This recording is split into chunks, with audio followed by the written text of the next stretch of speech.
أعوذ بالله من الشيطان الرجيم. بسم الله الرحمن الرحيم.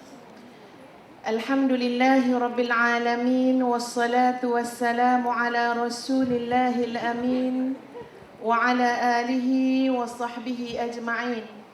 سبحانك لا علم لنا إلا ما علمتنا إنك أنت العليم الحكيم. رب اشرح لي صدري ويسر لي أمري واحلل عقدة من لساني يفقه قولي. رب يسر ولا تعسر وتمم بالخير. Terima kasih kepada pengerusi majlis yang Ustazah hormati, barisan pegawai Pusat Islam, pejabat pendaftar, para pensyarah, pegawai-pegawai Universiti Malaysia Terengganu, seterusnya tuan-tuan, puan-puan yang Ustazah kasihi sekalian. Sekali lagi, Assalamualaikum warahmatullahi wabarakatuh. Dah makan ke belum ni? Nampak macam nak telang Ustazah tu. Cara mandang tu, Ustazah setiap minggu datang Terengganu, mutaakhir ni. Tapi tak boleh cakap Terengganu lagi lah. Kecuali tuan-tuan bagi kamus Terengganu. Baru boleh kecek Terengganu. Kecek tu Kelantan tu. Ustazah suami orang Kota Baru Kelantan. Jadi kalau nak kecek Kelantan tu boleh lah. Nak cakap Terengganu tu tak berapa nak jadi. Tuan-tuan dan puan-puan yang dikasihi sekalian, ada satu pantun khas untuk orang Terengganu. Nasi dagang, nasi kerabu, tuan-tuan, puan-puan, I love you. Jangan lupa tu pantun. Alhamdulillah, Allah mentakdirkan pada pagi ini Ustazah bersama-sama dengan tuan-tuan dan puan-puan dalam Dewan Auditorium yang sebegini indah. Kalau kita lihat tajuk di hadapan, Superb Dad and Superb Mom. Dad dulu ke Mom dulu? Dad ni dah dad ke? Superb Dad dengan Superb Mom. Maknanya ayah yang luar biasa, ibu yang luar biasa, yang insya-Allah anak-anaknya juga luar biasa.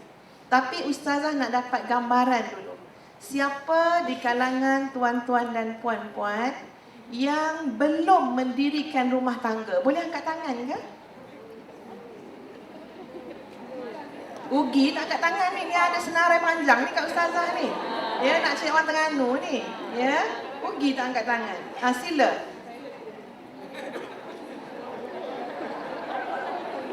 Tak apalah turun tangan. Agaknya malu kot yang belum rumah tangga. Yang dah berumah tangga angkat tangan. Tuan-tuan yang ke atas tu yang dah berumah tangga tapi tak angkat tangan tu bahaya. Jangan tak angkat tangan. Yang dah kahwin. Jadi Alhamdulillah ramai yang telah berumah tangga berbanding yang sedang mencari lah, mungkin masih muda lagi. InsyaAllah mudah-mudahan apa yang akan Ustazah kongsikan di sini sesuai untuk kita semua, sama ada yang dah kahwin ataupun yang belum kahwin. Dan insya-Allah sehingga pukul sampai pukul apa kita ni? Cik Zul, 3 petang? InsyaAllah sehingga pukul 12 tu Ustazah akan berkongsi lebih kepada pengalaman sendiri. Yang realnya sebagai ibu dan ayah.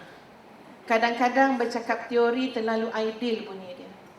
Tapi dalam praktis yang kita hadapi hari-hari, Allah saja yang maha mengetahui. Betul tak tuan-tuan? Ibu-ibu sekalian, betul? Kalau ceramah bunyi macam malaikat Ustazah. Tapi kat rumah cik muatan anak barangkali. Wallahu alam, Allah saja yang tahu. Untuk memulakan ceramah kita pada pagi ini, untuk lebih memberkati, mari sama-sama kita menghayati Suratul Fatihah dengan sebenar-benar penghayatan insya-Allah.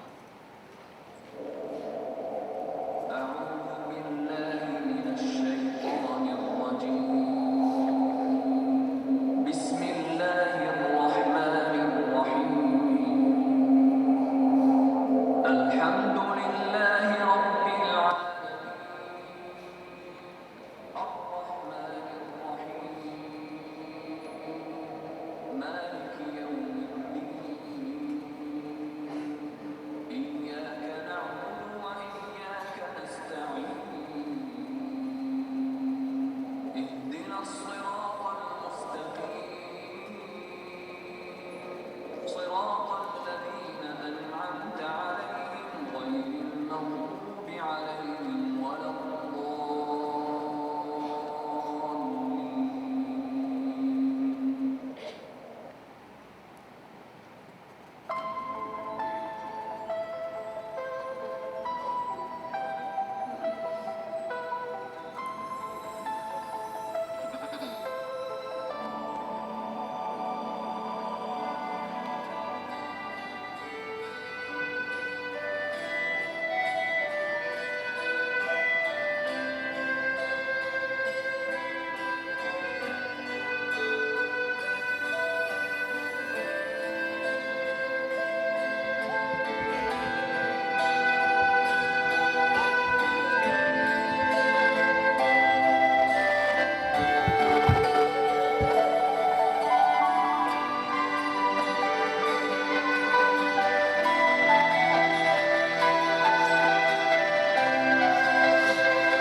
Salam perkenalan daripada Ustazah. Walaupun tadi pengerusi dah cerita sikit, tapi sebab slide dia dah ada, kena tunjuk jugalah. Ya?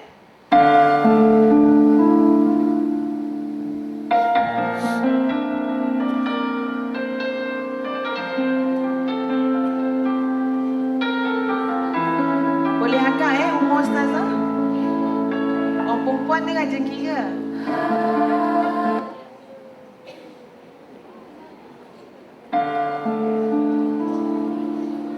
Ini adik angkat Ustazah, Oki Setiana Dewi.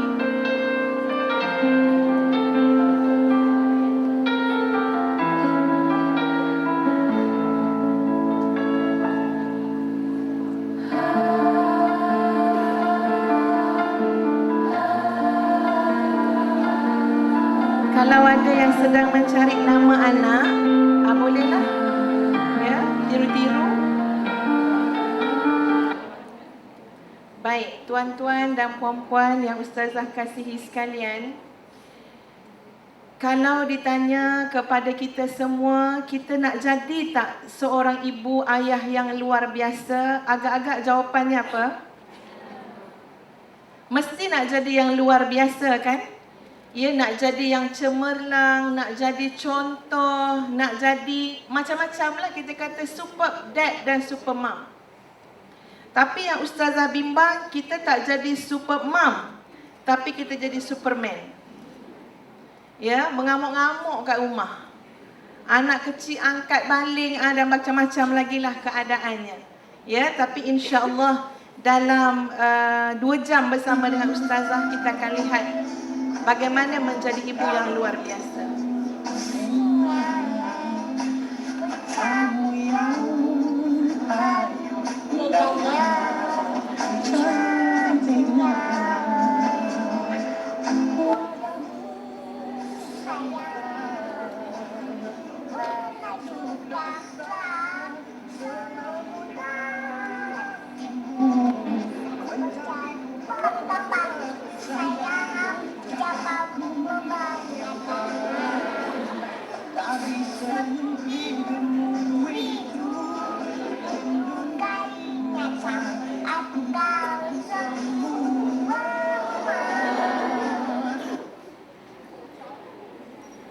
Tuan nak siapa Subhanallah, tuan-tuan dan puan-puan sekalian. Anak-anak ini seperti mana yang Rasulullah sallallahu alaihi wasallam jelaskan. Dan Ustazah sangat meyakininya, sangat meyakininya. Kullu mauludin yuladu 'alal fitrah. Allah bagi kamu anak-anak, setiap yang dilahirkan, lahirnya dalam keadaan fitrah. Dalam keadaan suci bersih. Allah Maha Adil. Allah tak susahkan kita. Semua anak-anak kita, puan-puan, tuan-tuan, bayangkan wajah anak-anak sekarang. Semuanya lahir alal fitrah, umpama kain putih. Lalu apa yang berlaku? Tangan siapa yang mula-mula sekali mencorakkannya? Fa'abawahu yuhawidanihi au yunassiranihi au yumajjisanihi. Tangan-tangan kita lah, tuan-tuan dan puan-puan sekalian, yang telah memberi sumbangan yang besar kepada pencorakan anak-anak tersebut. Kalaupun kita kata, Ustazah, faktor televisyen lah, Ustazah, faktor persekitaran lah, faktor-faktor tersebut nombor 3, nombor 4, nombor 5, nombor 6. Nombor 1, fa'abawahu, ibu dan ayah dia. Tuan-tuan dan puan-puan sekalian, Ustazah pernah berforum dengan seorang ustaz. Ya, ustaz ni dari Pahang. Kalau tengok dari jauh, kita ingatkan ustaz tu Ustaz Haslin. Kenal Ustaz Haslin? Ustaz Bollywood kenal? Ingatkan Ustaz Haslin. Sebab rupa dia macam Ustaz Haslin. Bila berforum dengan beliau, beliau pun pandai nyanyi Hindustan. Maknanya dekat Malaysia ni ada 2 orang Ustaz Bollywood.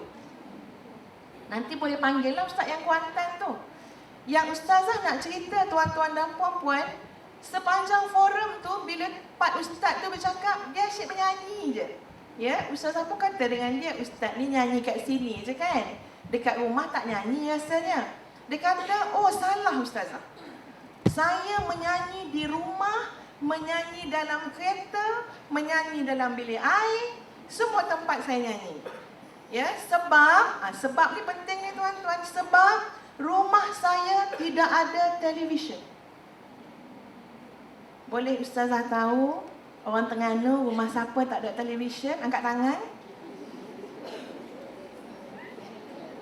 Tak ada belaka? Bagus ni Ustaz. Rumah kita bukan tak ada TV. Kat dapur TV, dalam bilik TV, tingkat atas TV. Betul kan? Ustaz tu kata, Alhamdulillah, selama saya membesar dan mendidik anak-anak saya, rumah saya tak ada TV.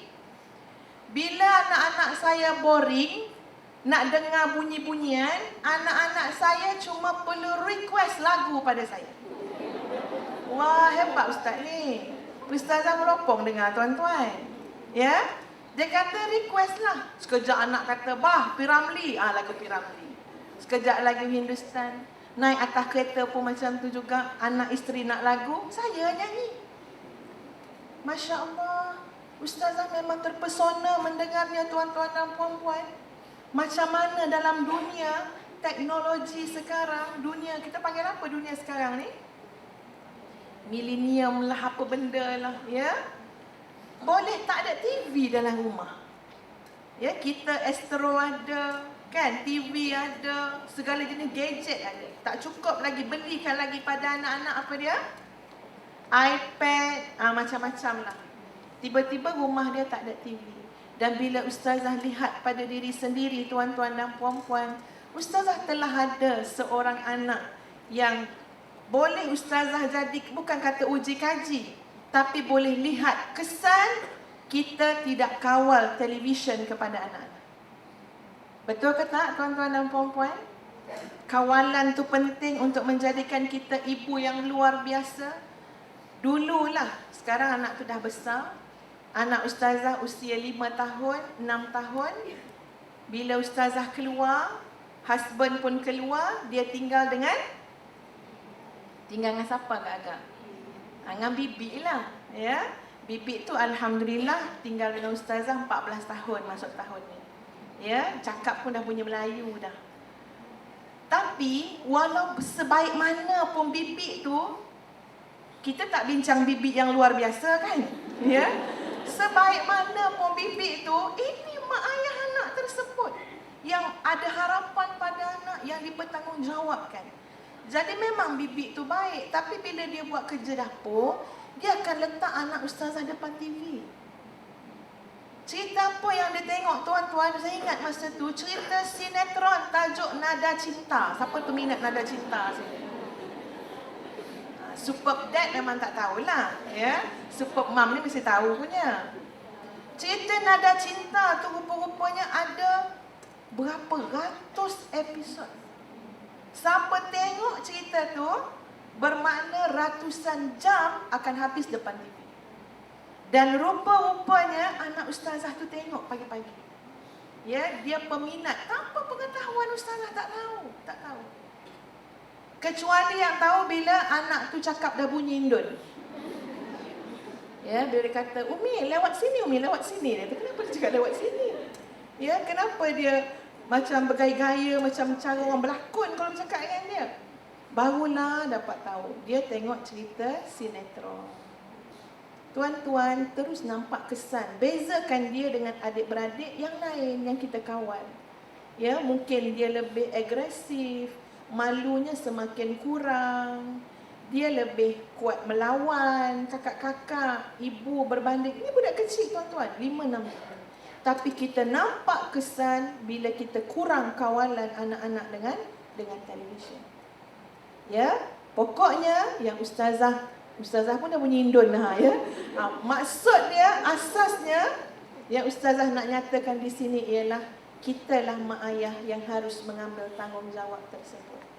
Jangan malu, jangan apa-apa perasaan pun, kecuali kita yang kena tadah tangan kepada Allah Subhanahu Wa Taala, sentiasa hari-hari mohon ampun dengan Allah. Ya Allah, setakat hari ini rasanya belum dapat aku sempurnakan dengan sebaiknya tanggungjawab ini, ya Allah. Banyak kelemahan dan kekurangan. Nak kawal anak-anak dengan TV, dengan gadget pun tak berapa berjaya. Ampunkan aku, ya Allah. Sebab banyak signifikan bila kita menyatakan, mengisytiharkan kesalahan kita di hadapan Allah Subhanahu Wa Taala. Tuan-tuan dan puan-puan sekalian, ibu-ibu, bapa-bapa yang luar biasa. Ini dia persiapan dalam pendidikan anak-anak. Kalau nak jadi ibu yang cemerlang, insya-Allah ini dia. Ustazah bulan lepas musafir satu kembara rohani ke Indonesia.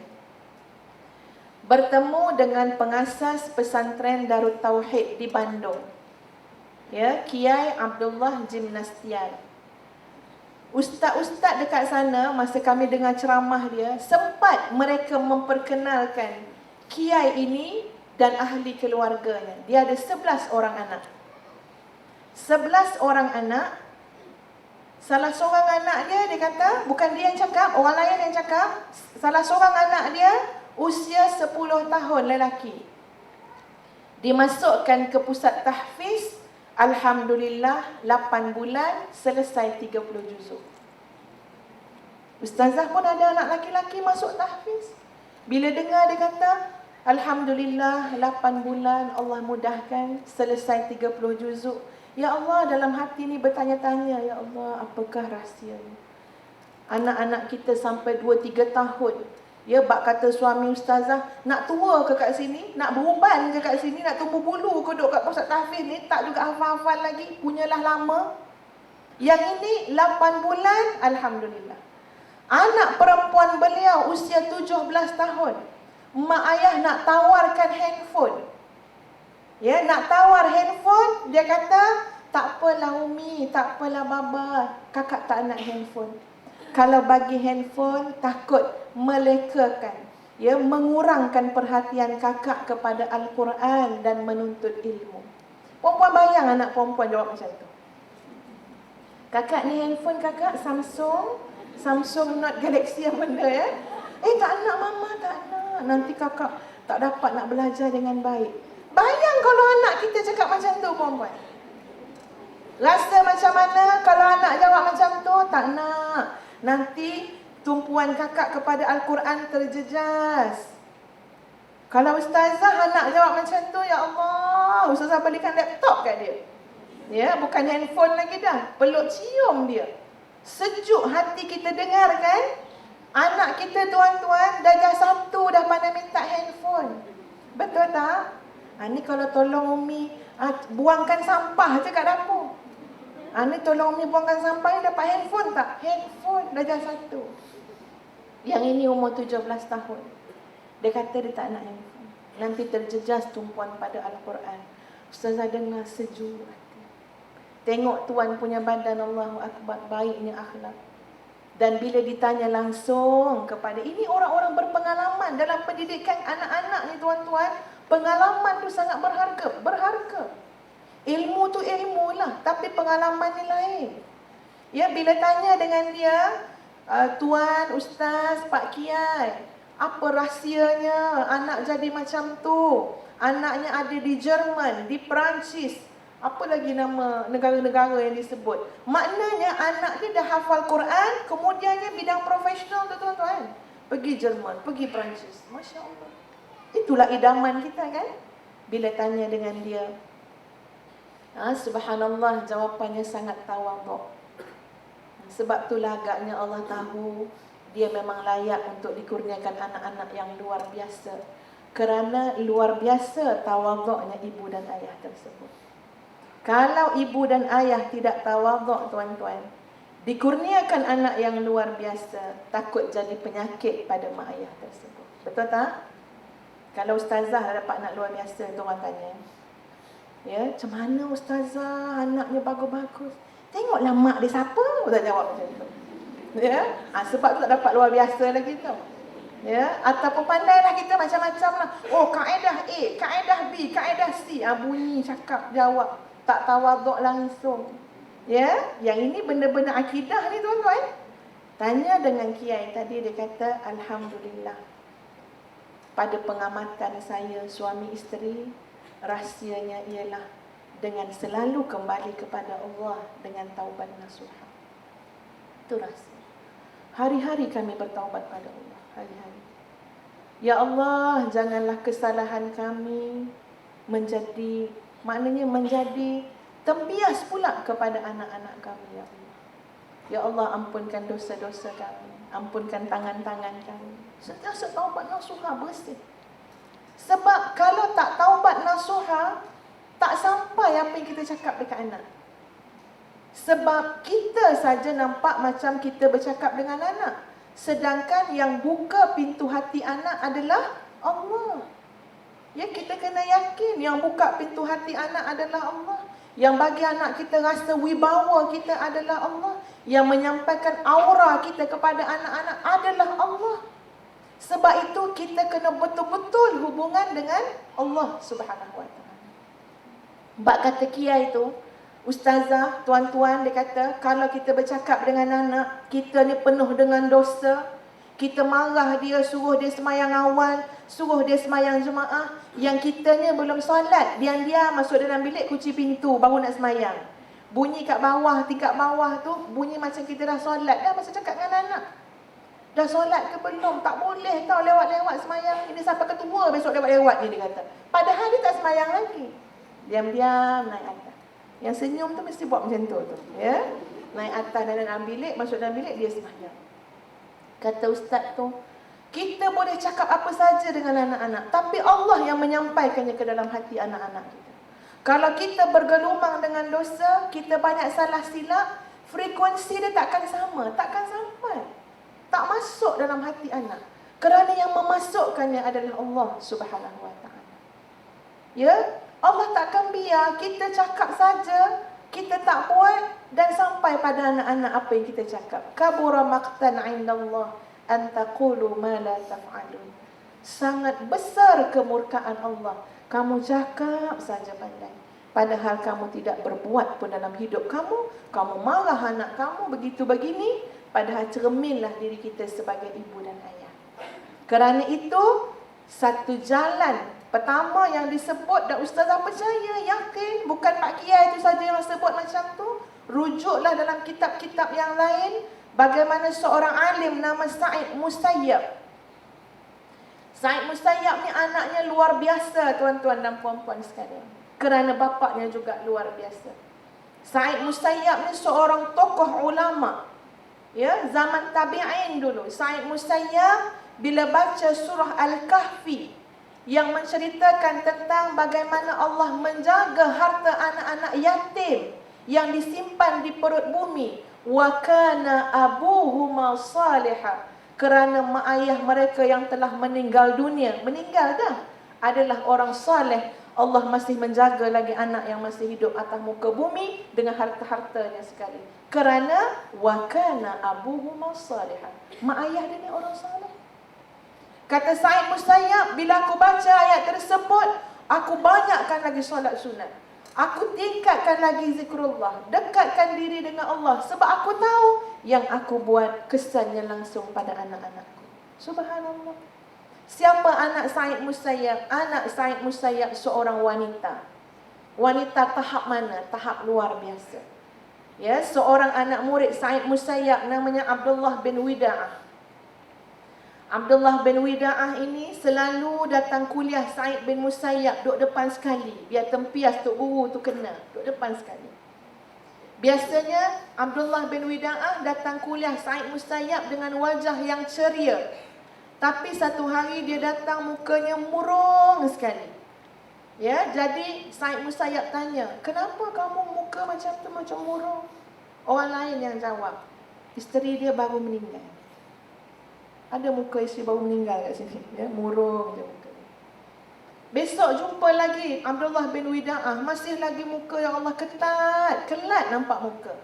Jadi tahulah Sa'id bin Musayyab, Abdullah bin Wida'ah sangat rasa kehilangan isteri dah meninggal. Lepas beberapa ketika, beberapa hari, beberapa minggu, Sa'id Musayyab tanya pada Abdullah bin Wida'ah, Abdullah, kamu nak kahwin tak? Tanya dia. Mestilah Abdullah nak kahwin kan? Ya. Dia kata nak, tapi siapa yang nak dengan saya? Saya tak ada duit. Ya, bukan orang berada. Katanya Sa'id bin Musayyab, ada orang nak kat kamu. Dan wanita yang saya nak bagi pada kamu ini adalah wanita yang menolak pinangan khalifah. Khalifah pinang tu dia tolak. Raja lah kiranya ni. Ya. Ketua menteri lah kira khalifah ni.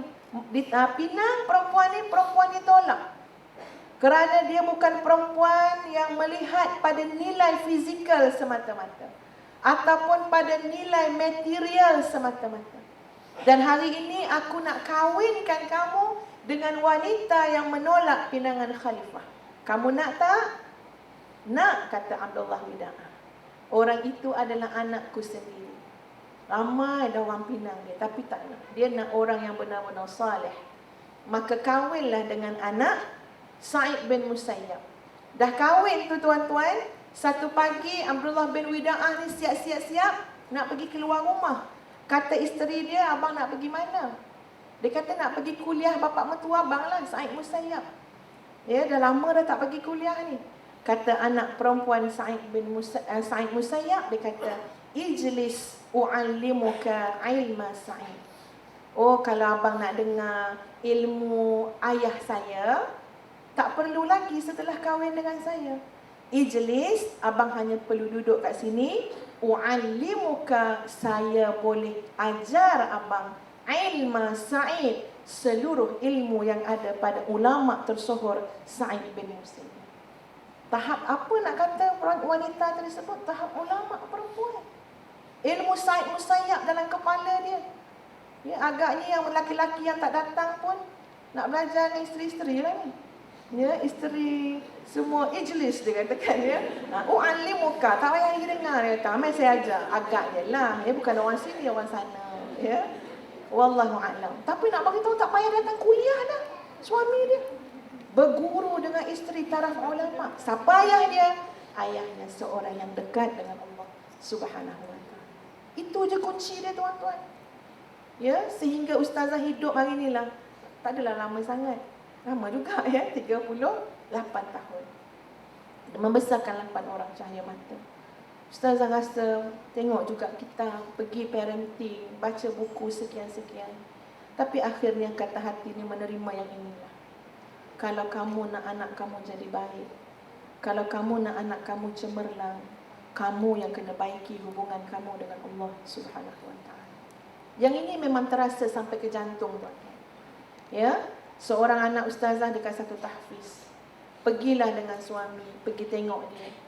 Ya, sebab dapat kata guru dia, ustazah, anak ustazah dulu okey sangat, tapi sejak akhir-akhir ini dia dah mula main-main. Jadi kami pindahkan ke kelas lain. Pindah kelas lain pun dia jumpa kawan yang baru, dia main-main lagi. Sebab anak ustazah ni dia macam pandai buat lawak jenaka sikit. Dia tak ada pula ustazah nak suruh jadi pelawak dulu, tapi pandai berjenaka. Jadi kawan-kawan ramai suka. Dia jadi meriah dalam hidupnya, menyebabkan kurang tumpuan kepada Al-Quran. Bukan tak nasihat. Dia pun bukan tak dengar, dia dengar. Kadang-kadang masa kita nasihat tu, air mata tu macam Doraemon. Banyak. Dia nampak insaf dengan budak ni kan ya. Banyak. Tapi dia tak tahu dah buat macam mana. Dia kata, Umi, Bang dah cuba dah Umi. Bang dah ikhtiar. Kesian dia sebab dia pun nak berubah. Tapi akhirnya result dia macam tu. Cikgu kata, macam nak buat ustazah dia ni? Panggil dia, ustazah dengan suami. Benda yang sama. Kami cakap dengan dia, dia menangis. Dia dah bangun malam dah, sembahyang tahajud, berdoa, ya Allah bagilah cepat isian dekat Umi Abi. Berharap sangat dia jadi hafiz. Bangun tahajud malam, pagi esok dia tidur. Dia dalam kelas, puas cikgu mengejut dia. Dia bersitu pula jadinya. Ya, jadi kesian juga. Dia pun tak tahu ke mana arah lagi nak bawa diri dia. Akhirnya apa yang ustazah dengan suami buat kesimpulan? Kita lah bang, kita.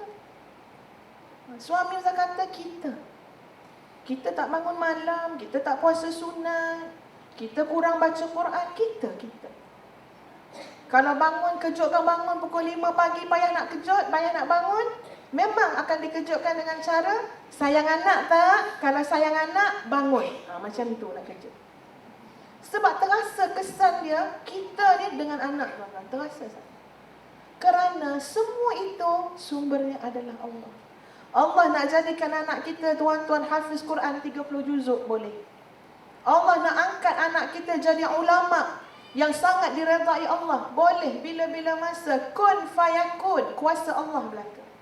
Tetapi Allah nak tengok ibu-ibu, bapa-bapa yang luar biasa mendekatkan dirinya kepada Allah Subhanahu wa taala. Ya, sebab semua itu kembali kebaikannya kepada diri kita sendiri. Jadi yang pertama tuan-tuan dan puan-puan sekalian, buang segala kerunsingan kita tentang masa depan anak-anak, buang. Ustazah tahu kita runsing ya anak-anak ni. Takut masuk sekolah asrama, kita bimbang dia terpengaruh dengan kawan. Besar lagi, macam-macam benda. Budak nak rosak senang sangat tuan-tuan. Masuk sekolah perempuan semua pun boleh rosak. Kita ingatkan rosak dengan orang lelaki, rupa-rupanya sesama perempuan dia boleh rosak. Ustazah banyak kes-kes yang seperti itu. Masuk sekolah semua lelaki dia rosak dengan budak-budak lelaki. Ya, macam-macam hubungan-hubungan terlarang yang berlaku. Jadi buang segala kerisauan kita. Sekarang kita kena betul-betul menyatakan kepada Allah Subhanahu wa taala, surrender dengan Allah, ya Allah, sehingga ke tahap ini aku memohon ampun dengan Engkau ya Allah. Sebab terlalu banyak kelemahan, kecuaian, kealpaan aku terhadap anak-anak tersebut. Ustazah nak tanya kepada para ibu dan ayah. Ya, kalau kadang-kadang kita rasa macam tak terlalu berdosa. Bila kata tentang taubat nasuha, persentage taubat nasuha tu lain-lain. Ada orang bila dia kata, ya Allah aku taubat kepada Engkau ya Allah, cukup dengan dia kata astaghfirullahalazim, bercucuran air mata. Sebab betul-betul dia memahami hakikat taubat. Nampak dosa-dosa dia. Tapi ada orang dia menganggap dosanya umpama semut, kecil saja. Ataupun macam nyamuk lalat saja yang hinggap dekat batang hidung ni, kecil. Jadi bila dia kata dia taubat nasuha, tapi tak sampai ke dalam hati yang paling dalam. Sekarang Ustaz nak sebut tuan-tuan dan puan-puan sekalian. Cuba bayangkan balik masa tuan-tuan tak mengandung puan-puan mengandung dulu. Masa puan-puan mengandung dulu, apa yang puan-puan niatkan kepada anak dalam kandungan tersebut? Ada niat apa-apa ke tak berniat ke, tak niat ke? Memang adanya anak tu pun tak berniat Ustazah. Dia kata apa ke macam mana? Ya, cuba ingat balik. 5 orang anak, kita niat apa masa anak kita dalam perut? Yang super, payah juga menyebut super dad ni ya. Yang super dad ni pun sama juga. Masa anak dalam kandungan isteri, apa yang kita niatkan pada anak tersebut? Tuan-tuan dan puan-puan ingat lagi tak? Ke tak ingat niat apa? Ke tak ada niat apa-apa? Sebab teruk dengan alahan ustazah, dia kata, ya. Tak sempat nak berniat ustazah, asyik muntah, ya. Tak apalah, apa-apa pula jawapan kita. Tapi ustazah nak membawa inspirasi daripada kisah Sayyidatina Maryam. Sayyidatina Maryam anak yang luar biasa, melahirkan anak yang luar biasa, Nabi Isa alaihi salam. Sayyidatina Maryam lahir dari ibu yang luar biasa. Apa yang ibu Sayyidatina Maryam lakukan disebut dalam Al-Quran? Masa Sayyidatina Maryam dalam rahimnya lagi, dia telah meniatkan anak ini, iaitu Sayyidatina Maryam, akan dihantar ke pusat ibadah untuk dia mengabdi diri sepenuhnya, memberi khidmatnya kepada agama Allah. Dalam perut, lahir anak ni, ya Allah, aku akan hantar dia dekat tempat ibadah untuk dijaga oleh orang-orang alim, orang-orang abid, supaya dia menjadi hamba Allah yang benar-benar mengabdi diri kepada Engkau, ya Allah. Itu niat ibu Sayyidatina Maryam. Jadi tak baik anak dia? Jadi baik, jadi Sayyidatina Maryam. Jadi sungguh sebagai ahli ibadah. Ya, Allah sebut dalam Quran banyak, dalam surah Maryam, dalam surah Al-Qasas, tentang Sayyidatina Maryam. Bagaimana Maryam ini hidupnya rokok sujud, rokok sujud, rokok sujud. Tuan-tuan, dekat sini pun masa ustazah baca dalam kitab tentang Sayyidatina Maryam, ustazah rasa berdosa dengan Allah. Ya, rasa nak peluk anak yang sulung, yang kedua, yang ketiga. Sebab ustazah tak pasti apa yang ustazah niat ketika mereka berada dalam kandungan. Rasa nak peluk anak-anak. Mi minta maaf ya Kak Long. Minta maaf apa? Adalah Allah je yang tahu. Mi minta maaf. Tuan-tuan, seorang ayah, ni dekat negeri Johor, yang cerita ni Ustaz Farhan. Ya, dia cerita pada ustazah. Seorang ayah, penjual peniaga pasar malam. Ya, maknanya bukanlah educated sangat, gaji pun tak besar tuan-tuan, peniaga pasar malam je. Semasa isterinya mengandung lagi, dia dah gosok-gosok dah perut isteri tu. Dia dah cakap dah dengan isteri tu. Cakapnya tu impama niat dia lah. Ya, dia kata, insya-Allah anak kita yang seorang ni, yang ini abang memang niat nak hantar dia dekat tahfiz. Masa tu dalam perut. Ya, nak hantar tahfiz supaya dia hafal Quran 30 juzuk. Yang seorang ni kita buat macam tu. Dan bila lahir anak tersebut, memang sampai kepada satu usia, dihantarlah ke tahfiz Al-Quran. Petang-petang ayah tu ambil anak ni, bawa pergi pasar malam. Sediakan kerusi malas. Nak hantar balik rumah tak sempat dah. Ya, bawa pergi pasar malam, anak ni suka tak suka, duduk kat kursi malas, murajaah Quran, nanti esok cikgu ustaz nak tanya. Macam itulah rutin seorang anak usia 10 ke 11 tahun. Ya. Jadi ayah ni semasa dalam perjalanan sentiasa akan sebut niat yang dulu dia niat masa anak dalam kandungan. Abah nak kamu jadi tahfiz, abah nak kamu hafal Quran, abah nak kamu jadi orang soleh, disebut. Dulu niat, anak tak tahu anak dalam perut. Sekarang anak dah keluar, niat disebut kepada anak. Pendekkan cerita tuan-tuan, ayah tu meninggal dunia awal. Anak tu masih usia 10 ke 11 tahun. Saya pun tak perasan yang tepatnya. Meninggal dunia lah si ayah. Lalu diuruskan jenazah, disolatkan di satu surau. Masa solat tu, dah habis solat, masing-masing pakat nak angkat jenazah, nak bawa ke tanah perkuburan. Anak tadi yang menangis jumpa Tok Imam. Ustaz, dia menangis. Tolonglah saya, Ustaz menangis. Ustaz ni ingatkan menangis sebab sedih ayah meninggal. Dia kata sabar. Ya, besok boleh jumpa ayah ke akhirat, sabar. Bukan Ustaz, saya ni ada hal nak cakap dengan Ustaz. Jangan ke bumi lagi ayah saya Ustaz. Sebab ada satu niat dan hajat ayah saya yang saya kena buat sekarang. Kalau saya tak buat sekarang, saya tak akan dapat buat bila-bila dah.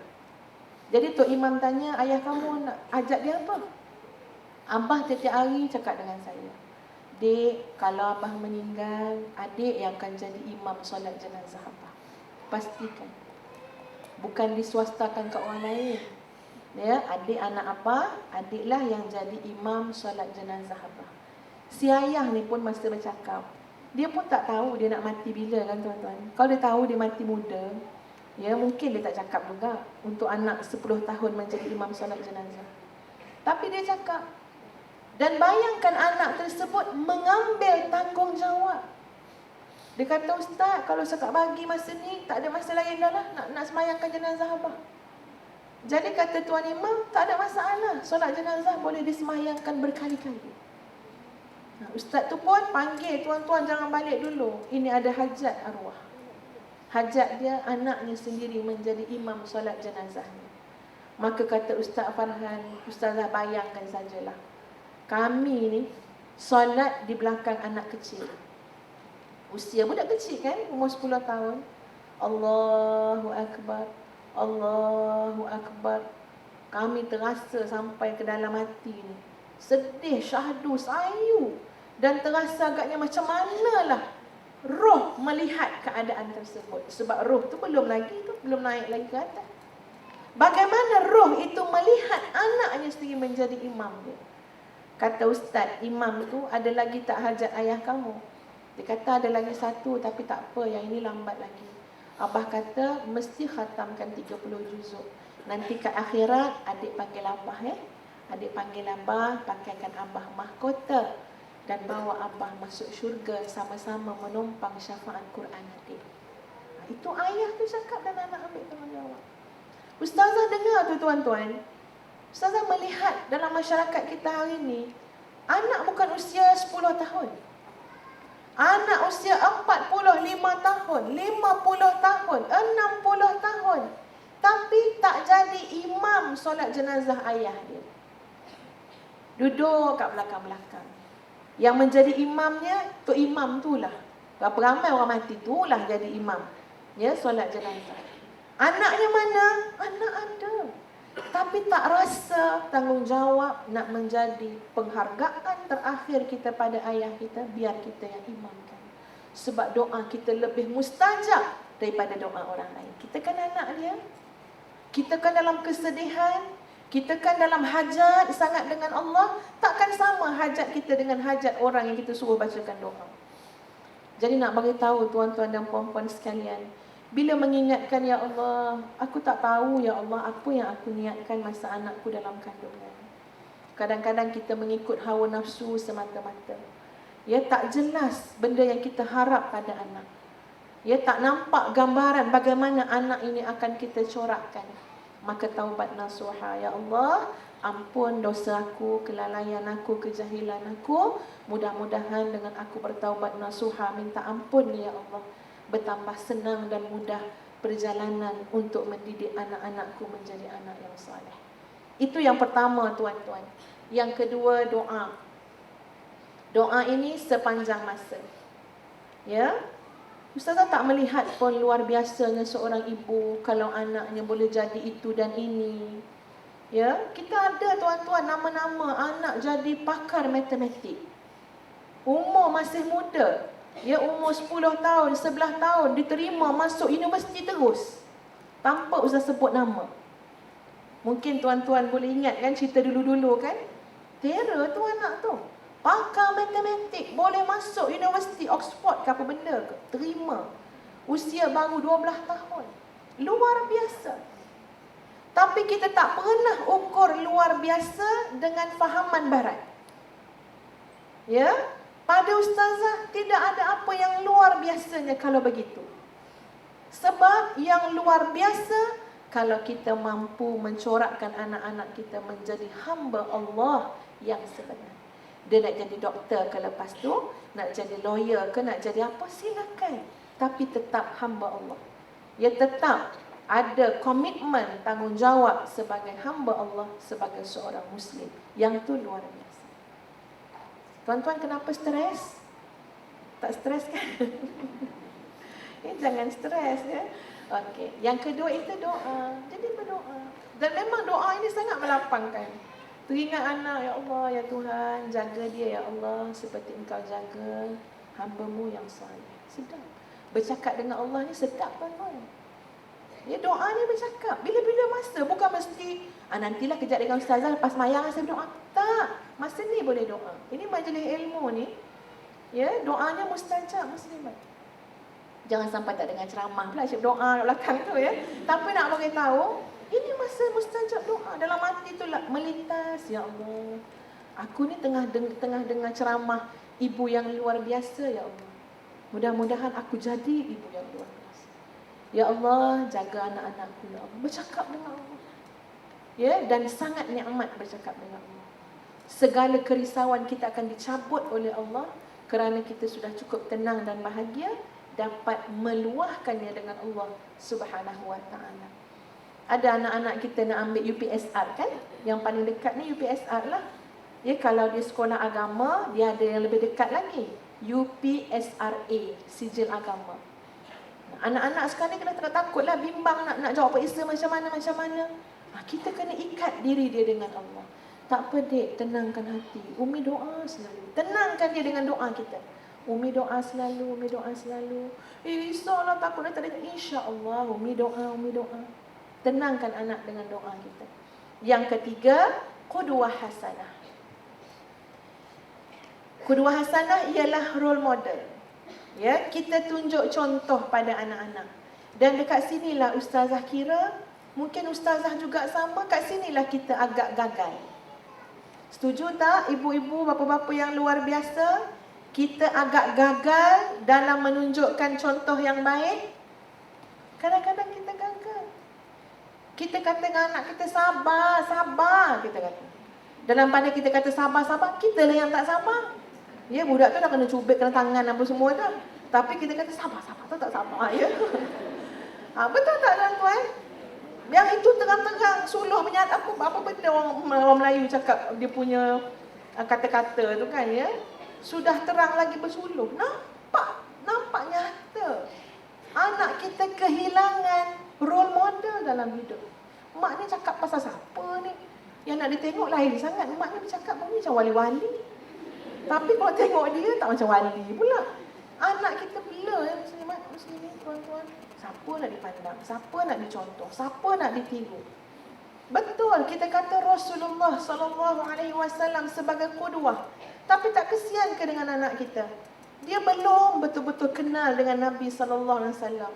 Tak nampak batang tubuh Nabi di mana. Biarlah kita, memang kita tak sebaik Nabi dan sebagainya, tapi nampak adalah sikit-sikit. Ya, tempias-tempias tu. Ajaran-ajaran Nabi tu nampak dalam cara hidup seorang ibu dan ayah yang luar biasa. Tuan-tuan, persoalan ni persoalan daripada yang kecil sampailah kepada perkara yang paling besar. Antara yang selalu ustazah sebut kepada ibu dan ayah, termasuk mengingatkan diri sendiri ialah, antara contoh yang anak kita nak lihat pada ibu dan ayahnya ialah, mereka nak melihat satu peribadi yang bila mengamalkan Islam, mereka lihat peribadi itu tenang dan bahagia. Itu anak kita nak tengok tu.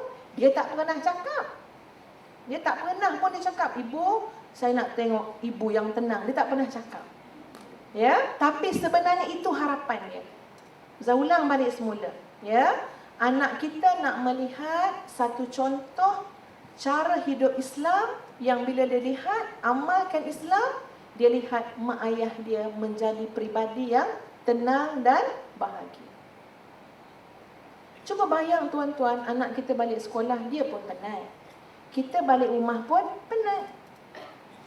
Kita balik rumah, muka macam mana? Setakat yang dah buat sebelum ni lah. Yang petang karang sebab dah belajar dah hari ni ya. Setakat yang dah buat sebelum-sebelum ni. Balik rumah muka macam mana? Kepada tuan-tuan dan puan-puan yang buat adjustment muka dia bila sampai depan rumah, ustazah ucap tahniah. Tapi bagi orang yang tak rasa kepentingan, dia adjust balik muka dia, perasaan dia. Sebaik kereta dah parking dah ni depan rumah ni, ya, parking, ambil masa sekejap, betul-betul tengok-tengok cermin sikit ya, senyum-senyum sikit. Sebab kesian anak kita dalam rumah, kesian. Dia memang apa ni? Memang menanti mak ayah balik. Bagi seorang anak, hidup dia mak ayah lah tuan-tuan. Ya, mak ayah ni besar pengaruh pada anak-anak ni. Ya, dia menunggu. Ustazah pernah juga duduk rumah. Ya, cuti belajar, tak kerja. Jadi banyak masa tu duduk rumah. Masa-masa pukul 5, pukul 6 petang. Duduk sekali dengan anak-anak, tunggu suami balik.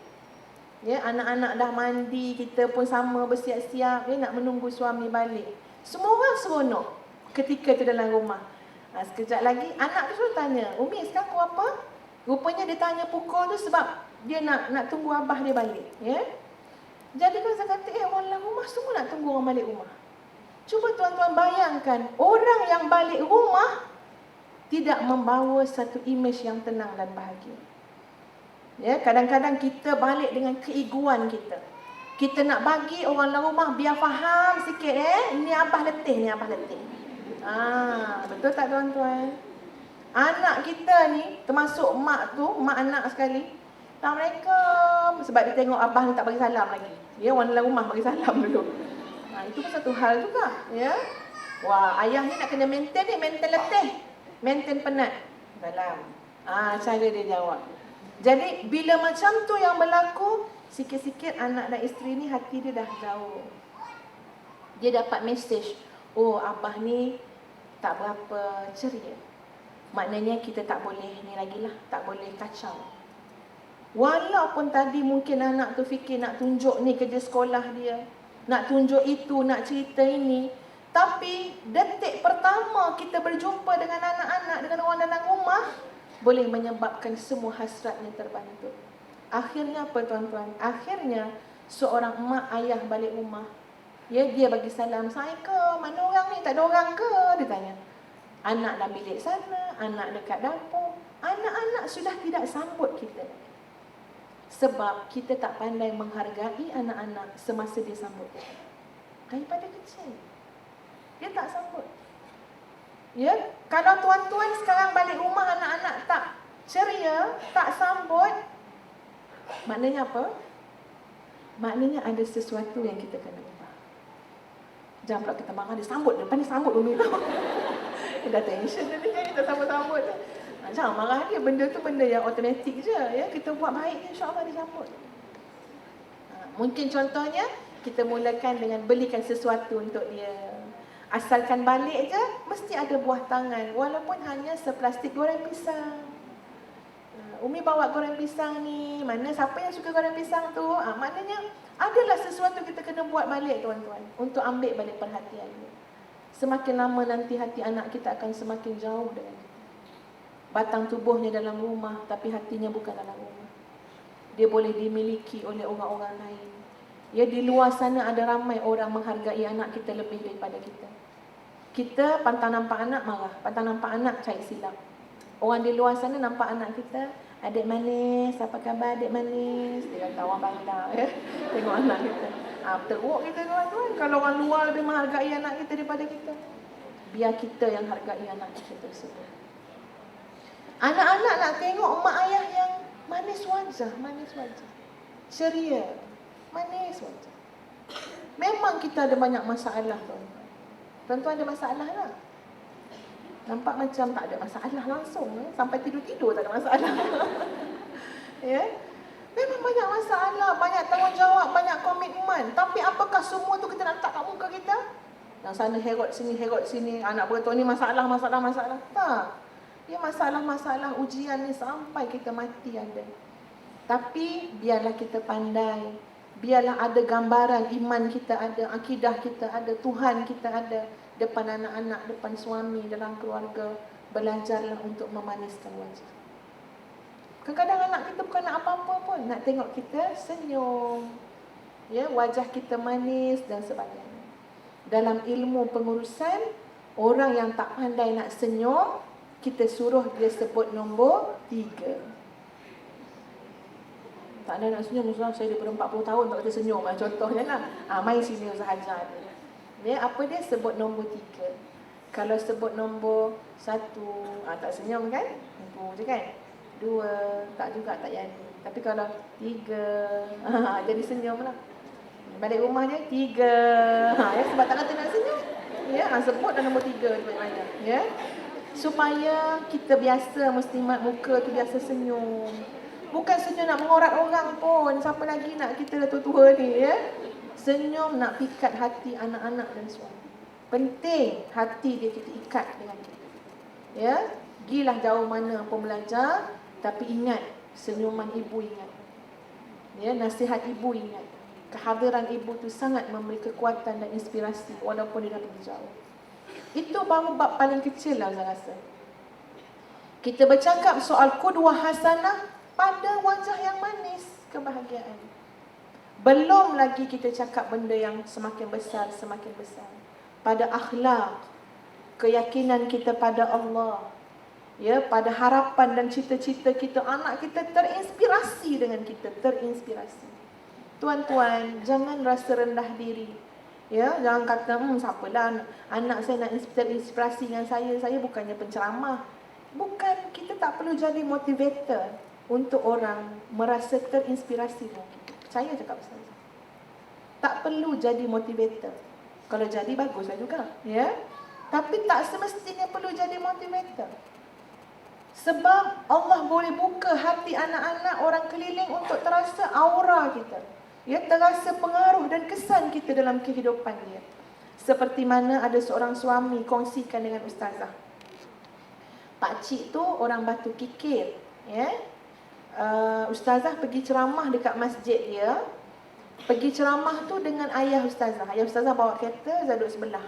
Ya, hantar dekat Batu Kikir. Sebab rumah kampung saya pun dekat juga dengan masjid tersebut. Dah habis ceramah, ayah ustazah pun terus balik tinggalkan ustazah. Sebab dia kata dia terlupa dia ada bawa orang. Ya, sebab selama ni naik kereta seorang-seorang dia kata. Jadi semudah itulah ustazah ditinggalkan. Bila nak balik, nak balik macam mana? Abah dah balik dulu. Kata pak cik tu, tak apalah ustazah, mainlah pak cik hantar.